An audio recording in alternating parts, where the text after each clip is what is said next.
Ek kan sommer aanskakel, dan weet ons hy's aan die gang en dan kan die mense wat nie kan inskakel nie, kan later na die video kyk. Ek plaas dit ons nou op Elsa se versoek sommer op die gemeentegroep. Dan kan almal wat wil kan daarna luister. So julle moet nog vir my sê, wil julle nog volgende week is nou die dag na vakansiedag, die 16de is vakansiedag. So praat met my. Ons nee, wag, is volgende week. Ja, die 16de is Woensdag, nee, dis die 17de moet ons dan weer. Dominee,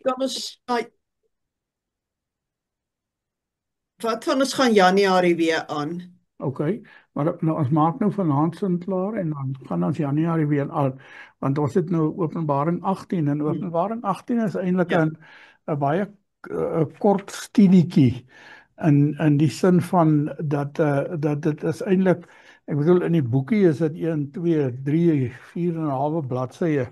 Daar staan eintlik in Openbaring 18 nie verskriklik baie nie. Die groot ding waaroor Openbaring gaan is nou die reaksie van waar Openbaring 18 nou gaan, is die reaksie van die klomp mense nou oor die vernietiging van Babylon. Nou, dink voordat ons begin om daaroor te praat, moet ons miskien net eers die Here se seën vra op ons byeenkoms, dat ons weet ons is daar met die regte gees en in die regte gesindheid by mekaar. So kom ons maak net ons oë toe. Here, baie dankie dat ons ook vanaand weer so rondom u woord kan by mekaar wees. Baie dankie, al is ons min mense, dat dit nie vir u saak maak dat ons min is nie, dat u graag die woord wat u ook vanaand wil laat hoor, sal laat hoor in ons midde. Praat asseblief met ons luister na u en ons wil hoor wat u ook uit hierdie gedeelte van Openbaring vir ons te sê het. Ons bid dit in Jesus se naam. Amen. OK, Openbaring 18 is die klaaglied oor Babylon. Dit gaan nou hier, julle sal onthou, ons het nou afgesluit met die betekenis van die dier, die vrou wat op die dier sit en met rooi, helderrooi en purperrooi beklee is en die 7 berge en die baie waters in die woestyn waarin Johannes dan nou weggeneem word, om die hele idee van Babylon as Rome, om Babylon as Rome te identifiseer, so bietjie net te verdoesel, dat dit nie so baie duidelik is dat hy van Babylon praat nie. Van Rome praat nie, maar hoofstuk 18 gaan dan oor die klaaglied van die verskillende mense oor wat met Babylon of met Rome besig was. Met die enkele uitsondering dat daar 'n gesig in die gedeelte is wat handel oor die opdrag aan die gelowiges om pad te gee uit Rome uit. So die res van die gedeelte gaan dan oor die konings en die handelaars en die skeepsvaartmense, die stuurmanne en skeepseienaars en sulke goeders wat oor Babylon tree. Nou daai treurlied wat hulle sing is vir elkeen maar omtrent dieselfde. So hulle sê nou maar net wie die groot stad Babylon, die magtige stad, is binne 'n oomblik het jou oordeel aangebreek. Lees ons byvoorbeeld in vers 10. So dis nou waaroor hierdie treurlied nou gaan. So neem kennis van die treurliedere, die konings, die handelaars en die skeepsvaart is die 3 elemente van hierdie groep of hierdie mense wat voordeel getrek het uit die afgodsdiens met Rome. En hulle is nou in hierdie gedeelte, spreek hulle nou hierdie wees uit. Wat belangriker is om raak te sien, ons kan kennis neem van hierdie wees. Hulle is almal dieselfde, hoor. Hulle staan op 'n afstand van die stad af en hulle kyk hoe haar rook in die lug optrek en dan sê hulle wee die groot stad Babylon, magtige stad, binne 'n oomblik het jou oordeel aangebreek, of in diervoege woorde of in diervoege begrippe. Maar wat belangriker is dat daar 'n engel uit die hemel uitkom wat oor groot mag beskik. Ek is nou vers 18 vers 1 en die aarde deur sy heerlikheid verlig. En dan roep hy nou met 'n magtige stem uit: geval het Babylon die groote. Luister mooi, wat word van Babylon as die oordeel van God oor Rome voltrek word. Sy het 'n woonplek vir demone geword, 'n skuilplek vir elke onrein gees, 'n skuilplek vir elke onrein voël, 'n skuilplek vir elke onrein en veragtelike dier. En die rede vir hierdie demoniese besetting van Rome dan nou eintlik, dis nou waaroor dit hier gaan. Die rede vir hierdie demoniese besetting is omdat sy die bewoners van die aarde, van hulle konings af, deur hulle handelaars, deur hulle skeepsvaartmense verlei het om met die welis van haar hoerery, met die hele gedagte van afgodsdiens, waardeur die mense wat dan vir die mense hierdie aantrekkingskrag was om ryk te word. So dis die eerste 3 versies van Openbaring, is hierdie aankondiging van hierdie groot engel wat dan nou sê Babylon het geval. So hy kondig dit aan asof dit alreeds afgehandel is, terwyl dit besig is om te gebeur, want dis waaroor hoofstuk 18 gaan. As ons nou die oordeel oor Babylon is besig om voltrek te word, en in hierdie voltrekking van die oordeel oor Babylon kom hierdie engel nou na vore en hy kondig aan dat die grootstad Babylon, wat dan nou weet ons nou met Rome geïdentifiseer word, dat sy geval het. En dan verskuif die beeld, die gesig wat Johannes sien, so 'n bietjie na die hemel toe. En daar praat 'n ander stem, en daardie ander stem praat met die mense wat aan God behoort. Let wel, dis baie belangrik dat julle dit raak sien. Dit gaan nou nie hier oor die konings of die handelaars of die skeepvaartmense wat met haar in haar afgodsdiens oorspel gepleeg het nie. Dis nie waaroor dit nou hier gaan nie. Dit gaan nou hier oor die mense wat aan God behoort, wat 'n opdrag van God kry. En die opdrag wat hulle van God kry is: gaan weg van haar, my volk, sodat julle nie ook deelneem aan haar sonde en julle haar pla oor julle bring nie. Dis verskriklik belangrik. Gaan weg uit haar, uit my volk. Die vraag wat 'n mens vir jouself moet vra is of dit 'n algemeen geldende opdrag vir gelowiges is om te onttrek uit die wêreld uit. Om te onttrek uit die ruimtes waarin die sonde en die afgodsdiens en so dan nou uiteindelik gebeur. En dis nie 'n vraag wat 'n mens maar sommer net so kan afhandel asof jy nie sonder om 'n bietjie daaroor te dink nie, want die geskiedenis het vir ons geleer dat daar wel gelowige mense, regtig opreg gelowige mense was. En hy praat nou van mense in die Rooms-Katolieke Kerk, in die vroeë jare van die Rooms-Katolieke Kerk en ook in die Oosterse Ortodokse Kerke, Oosterse en Westerse Ortodokse Kerke, wat hierdie opdrag gaan weg het, daaruit baie ernstig opgeneem het en in kloosters gaan bly het, wat hulle self aan die wêreld onttrek het. So dis nie asof ons maar net sommer kan sê nee, die opdrag is nie 'n algemeen geldende opdrag vir alle gelowiges vir alle tye nie. Dis nie so maklik om dit te sê nie. Ons moet so 'n bietjie meer besin daaroor. Veral omdat daar staan sodat julle nie ook deelneem aan haar sonde en julle die pla oor haar oor julle bring nie.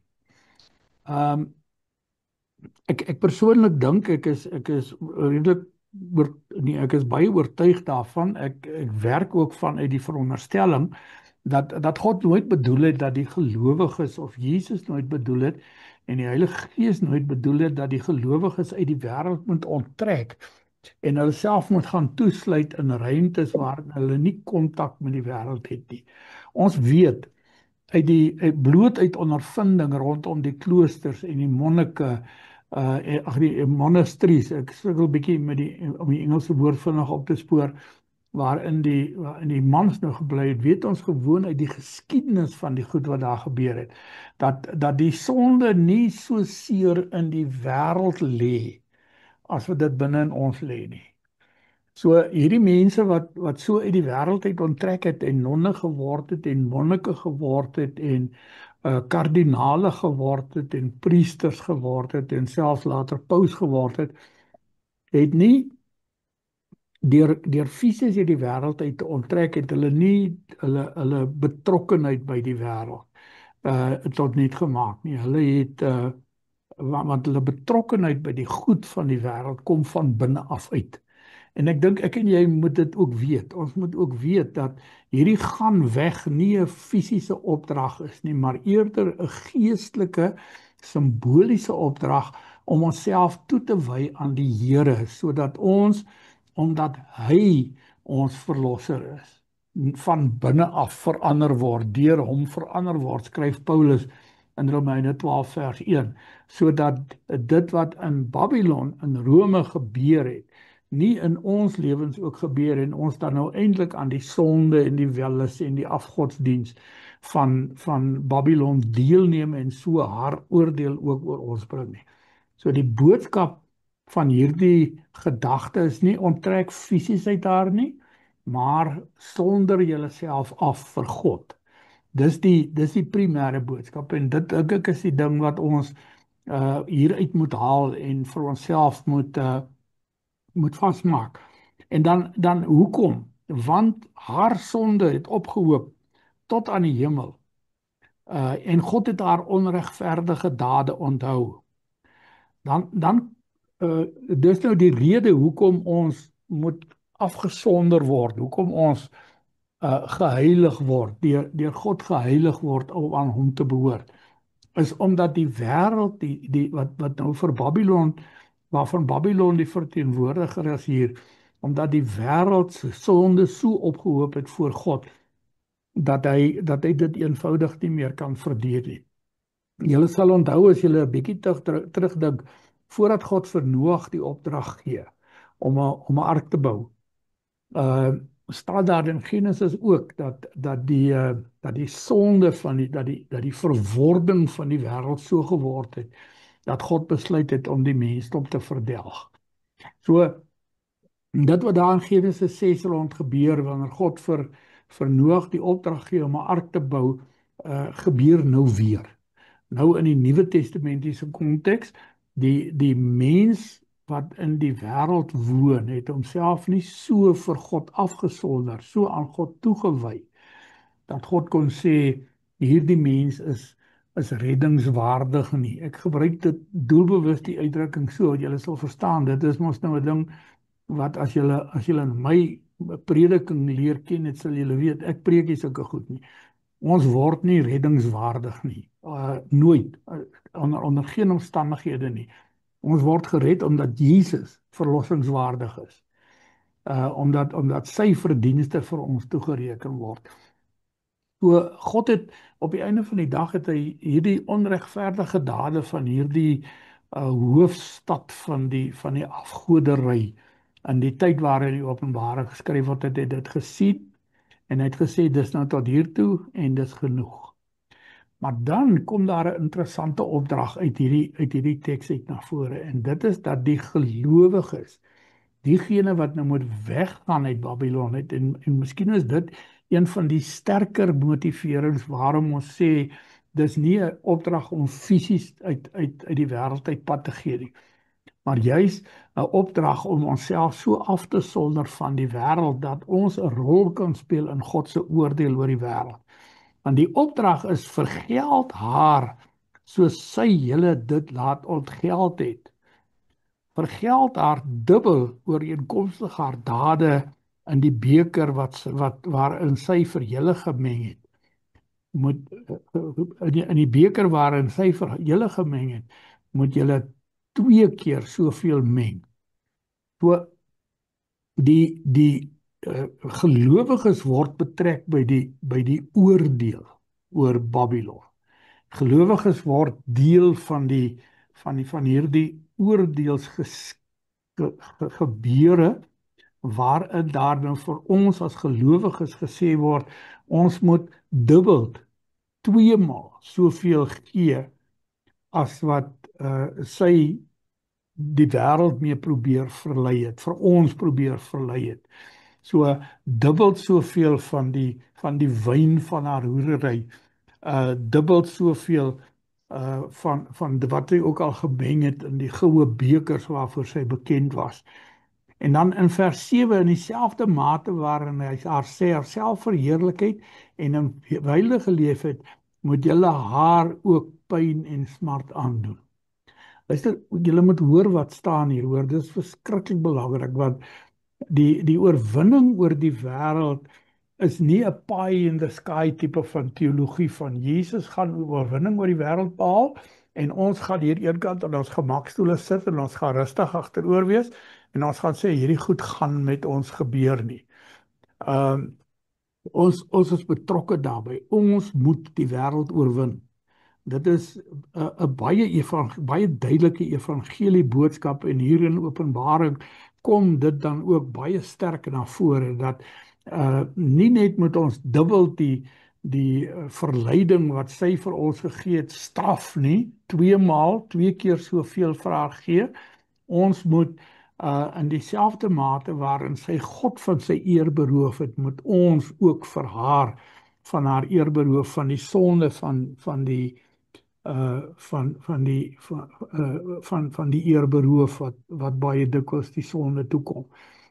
En die rede daarvoor dan nou, onthou nou daar word nou elke nou en dan word daar 'n rede gegee. Die eerste rede was dat ons moet weggaan uit haar, want haar sonde het opgehoop tot aan die hemel en die analogie lê terug in Noag. En die tweede motivering, die tweede rede waarom ons aan hierdie oordeelsvoltrekking moet deelneem, is dat sy in haar hart gesê het, ek sit al reeds as 'n koningin.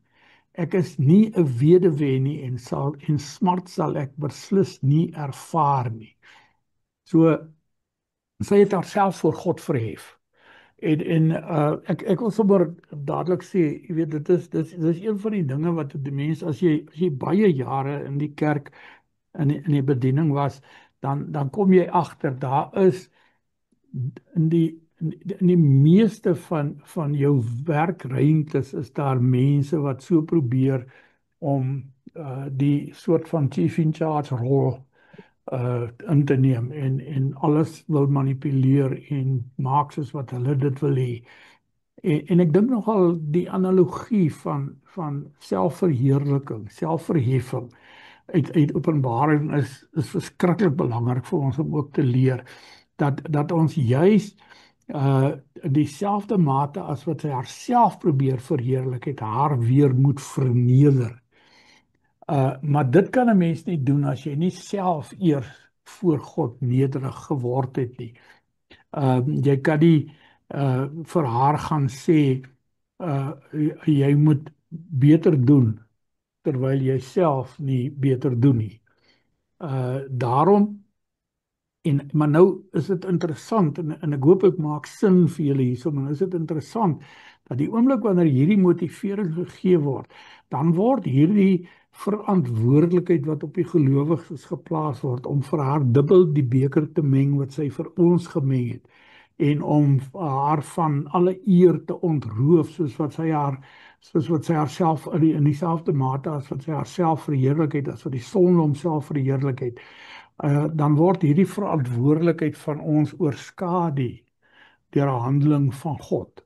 En daarin lê daar vir ons 'n ongelooflike stukkie troos. Dis nie ons geveg om die sonde te oorwin nie. Ons is in die geveg betrokke, ja. Ons is in die geveg betrokke in die sin dat ons moet toewy aan die Here. Ons is in die geveg betrokke in die sin dat ons dit moet bloot lê, dat ons dit moet oop lê, die sonde moet oop lê.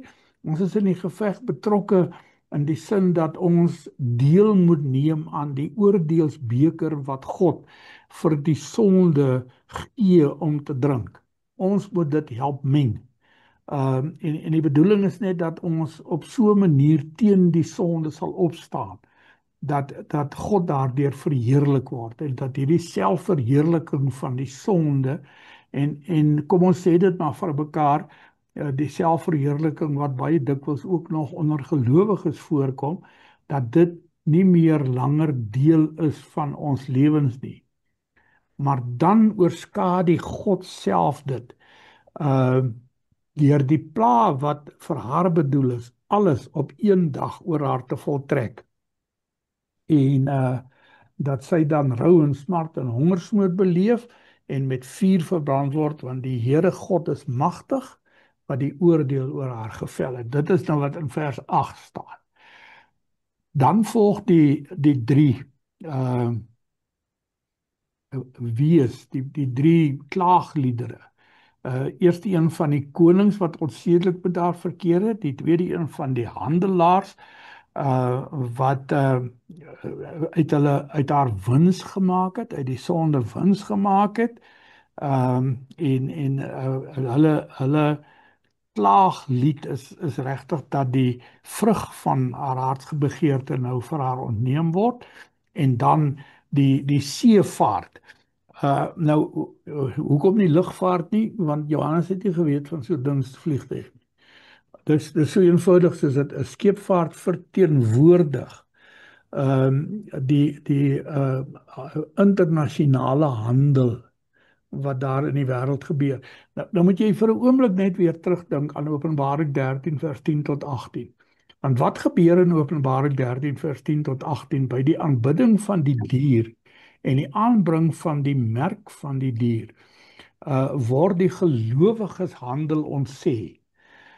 Ek wil dit weer eens vir julle beklemtoon, as julle dit dalk nie onthou nie, dan sê ek dit net maar weer vir julle.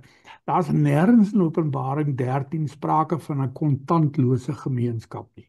So die pastore en priesters en predikers en wieewer ook al vir jou vertel dat kredietkaartnommers en bankkaartnommers en die feit dat daar nou al soveel besighede is wat jy by instap wat vir jou sê, ons aanvaar nie kontant nie. Het niks met Openbaring 13 te doen nie. Daar's nie sprake van 'n kontantlose gemeenskap in Openbaring nie.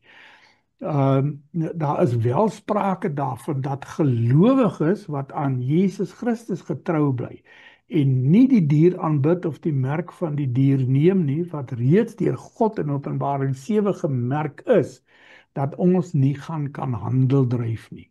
Ons sal letterlik vir onsself moet sorg. Ons sal maar ons eie brood moet bak. Ons sal maar ons eie vleis moet kweek, of teel ons eie groente moet kweek. Daar gaan nie die vermoë om dit te kan koop gaan in die wêreld nie beskikbaar wees, as 'n mens dit nou wil letterlik interpreteer, né? So en julle weet al hoe voel ek oor die hele idee van letterlike interpretasie.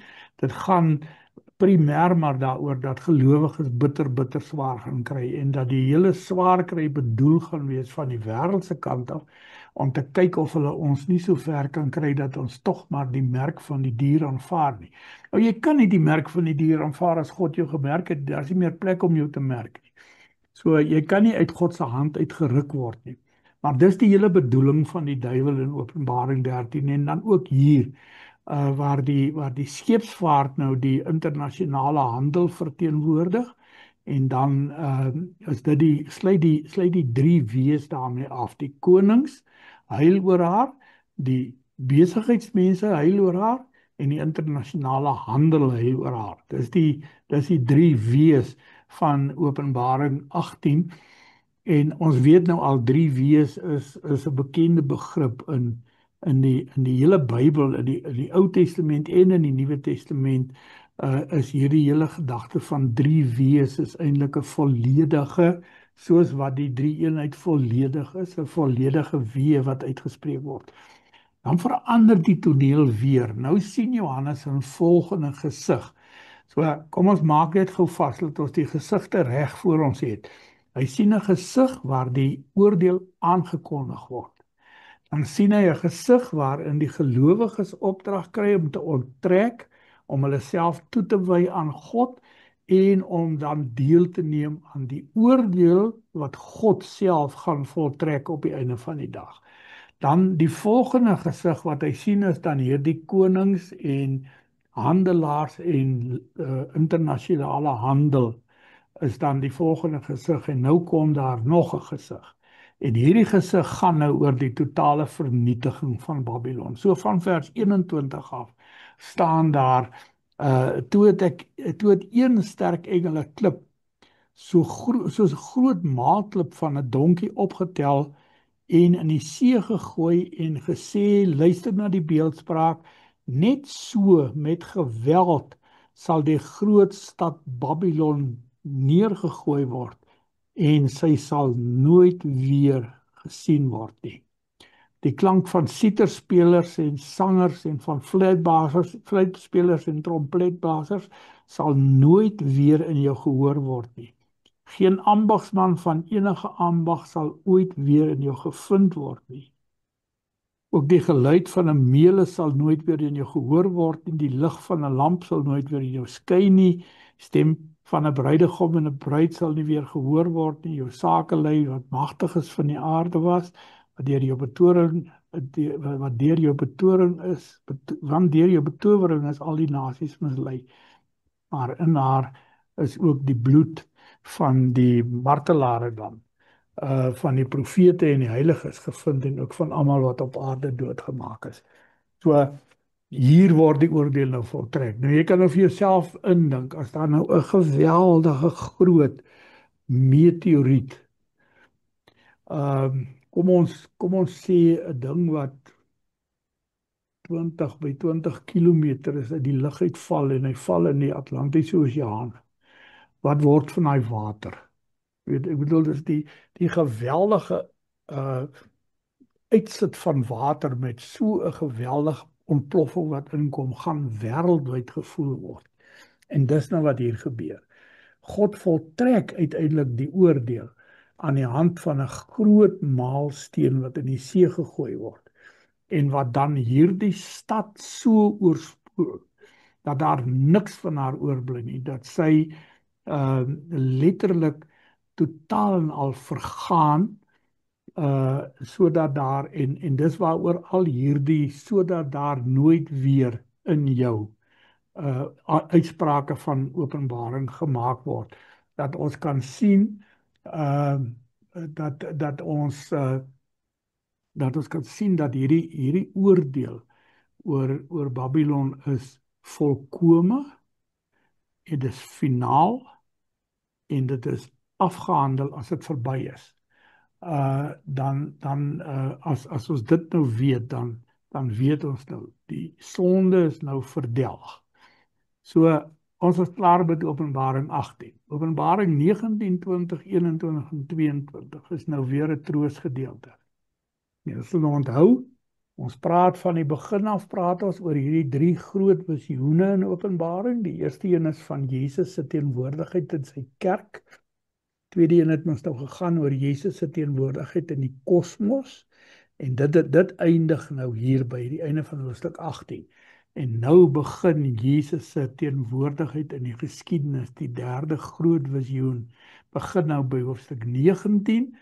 En dit begin, en daarby gaan ons dan nou Januarie net so die eerste 3 sondae by stilstaan, en dan gaan ons besluit of ons iets anders ook wil doen, of ons nog bietjie wil aangaan met hierdie byeenkomste. Dit is vir my baie lekker om dit te doen. Ek hoop as julle geniet dit ook. So ons kan dalk iets anders weer in die plek daarvan doen as ons klaar is met Openbaring. En Openbaring 19, 20, 21 en 22, daai 4 hoofstukke is nou weer troostboodskappe. Hier in hierdie visioen wat Johannes sien, word die finale oordeel nie net oor Babylon voltrek nie, dis mos nou afgehandel, Rome is vernietig. Maar dit word ook oor die Satan self voltrek. Ons het reeds verneem dat sy 2 handlangers, die Antichrist en die Antigees, is reeds in die poel van vuur. En in hierdie gedeelte word die Satan self ook in die poel van vuur gegooi.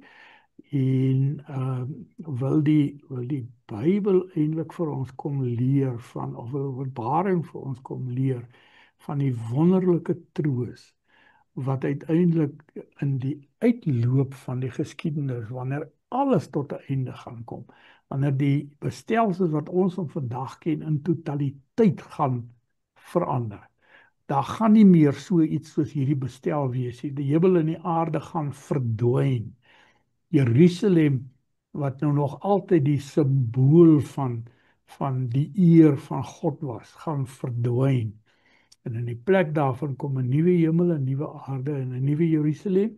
En daai beskrywings gaan ons nou in Januarie maand dan met mekaar deel. Daai eerste 3, 4 weke na ons begin het, gaan ons hierdie 4 hoofstukke 19, 20, 21 en 22 afhandel. Dan kom Jesus weer en dan gaan ons saam met hom lewe. Is daar nou vrae by julle? Ons het so 'n paar minute oor, so 7 minute oor wat ons nog, ek het geweet vandag sal gaan 'n bietjie korter wees, want dis 'n groot happe wat 'n mens uit die teks uitvat. Is daar vrae, opmerkings, gedagtes? Is daar iets wat nie duidelik is nie, of iets wat julle dalk meer oor wil weet? Praat nou met my.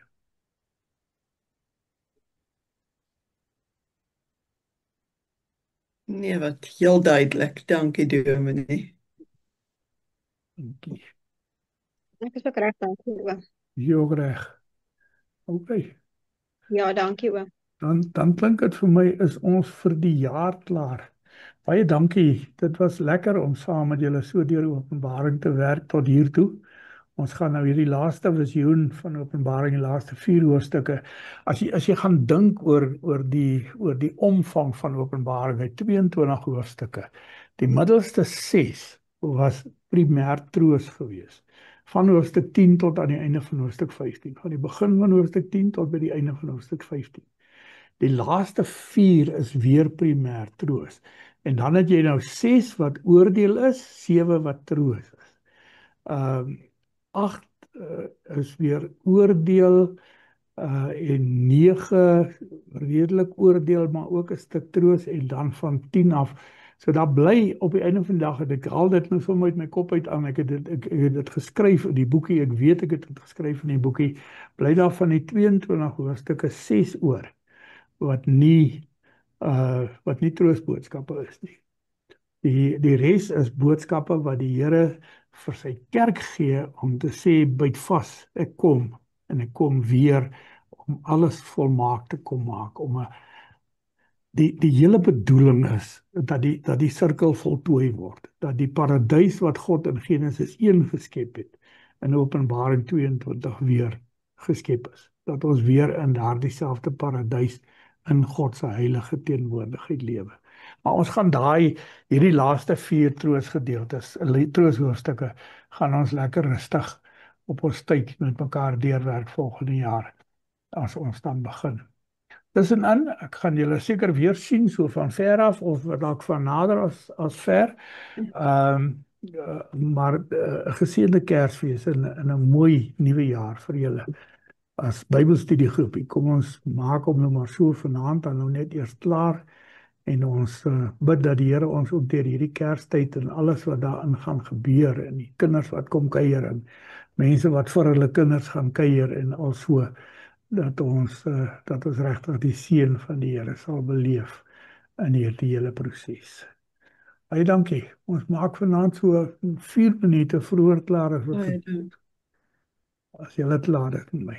Dankie oom. Ja, dankie oom. Okay. Dankie. Baie dankie, Dominee.